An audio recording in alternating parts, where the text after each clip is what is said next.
ॐ अथ दूर्वा सूक्तम् सहस्रपरमा देवी शतमूला शताङ्कुरा सर्वगं हरतु मे पापं दूर्वा दुःस्वप्ननाशनी काण्डात् काण्डात् प्ररोहन्ति परुषः परी एवानो दूर्वे प्रतनु सहस्रेण शतेन च या शतेन प्रतनोषि सहस्रेण विरोहसि तस्या आस्ते देवीष्टके विधेम हविषा वयम् अश्वक्रान्ते रथक्रान्ते विष्णुक्रान्ते वसुन्धरा शिरसा धारयिष्यामि रक्षस्व माम् पदे पदे।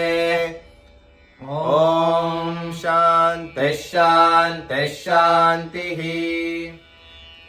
ॐ अथ मृत्तिका सूक्तम् भूमिर्धेनुर्धरणी लोकधारिणी उद्धृतासि वराहेण कृष्णेन शतबाहुना मृत्तिके हन मे पापं यन्मया दुष्कृतं कृतम् मृत्तिके ब्रह्मदत्तासि काश्यपेनाभिमन्त्रिता